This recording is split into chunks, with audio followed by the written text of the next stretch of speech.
আসলে লাইলা আপু আমাকে ভাইরালটা করেছে, বুঝছেন? লাইলা আপুর সঙ্গে আমাকে এলাকায় আমার নিজ উপজেলায় যখন আমি যাই, লাইলা সবাই আমাকে আবু সাইদার বলে না, শুধু লাইলা বলে। আমি খুব পছন্দ করি এবং হিরো আলম ভাইয়ের জন্য আজকে একটা গিফট আছে। এটা কি? এটা বিদেশি একটা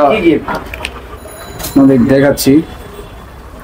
ওয়াও ওয়াও ওয়াও, গিফট নিয়ে আছে এটা বিদেশি একটা এয়ারপোর্ট। আপনি দেখতেছেন একটা হেডফোন, তার বাসা নওগাঁ, আমার বগুড়া জেলায় আর কি। অবশ্যই একটা ভক্ত একটা ভালোবাসে গিফট একটা ফুলও নিয়ে আসে, সেটাই মনে করি অনেক কিছু, সেটা বড় কথা না। সে আমার জন্য একটা দেখতেছেন কি গিফট নিয়ে এসেছে, সুন্দর ইয়ারফোন নিয়ে এসেছে। তো অবশ্যই তোমাকে অসংখ্য ধন্যবাদ। ভালোবাসা চির আমার সবসময় হয়ে থাকবে, তোমাদের ভালোবাসার কারণে আজকে আমি এলো এত দূর। তো অবশ্যই আমার এই ভাইটার জন্য দোয়া করবে, সে আমাকে অনেক পছন্দ করে, ভালোবাসে। এরকম অহরহর মানুষের ভালোবাসা আছে বলে আজকে হিরো আলম সামনে এখনো এগিয়ে যাওয়ার স্বপ্ন দেখে।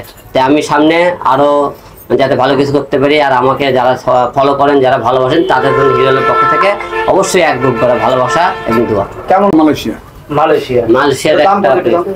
এটা তো গিফটের জিনিস, তো দামের কথা বলা। আপনি কি করেন? আমি আসলে আমাদের হলো বিজনেস আছে ঢাকাতে, গাজীপুরে। আমাদের প্রধান যে উৎসটা আসে, যে টাকাটা আসে গ্যাস থেকে। আর আমাদের তো আরো দোকান আছে, আর আমাদের পরিবারের ম্যাক্সিমাম ঢাকাতেই। হিরো আলম ভাই এগুলা তো ভাইরাল হওয়ার নিশা আমার নাই। আমি টাকা দেবো, আমি শুয়ে থেকে লাইভ করি, তাও ওটাও তো ভাইরাল হতে পারতো। না, আসলে লাইলা আপু আমাকে ভাইরালটা করেছে, বুঝছেন? লাইলা আপুর সঙ্গে আমাকে এলাকায় আমার নিজ উপজেলায় যখন আমি যাই, লাইলা সবাই আমাকে আবু সাইদার বলে না, শুধু লাইলা বলে। ভাইকে তো, হিরো আলম ভাইকে তো সবাই পছন্দ করে। বাংলাদেশের একটা কি বলবো, ভালো একটা কাজ, একটা সব মেয়েরাই হিরো আলম ভাইকে পছন্দ করে।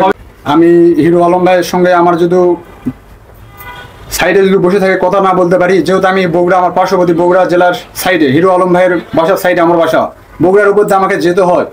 হ্যাঁ, কারণ হিরো আলম ভাইয়ের সঙ্গে এরকম একটা ব্যক্তির সঙ্গে আমার এই ছবি থাকবে না, একটু ভিডিও থাকবে না, তা কি হতে পারে?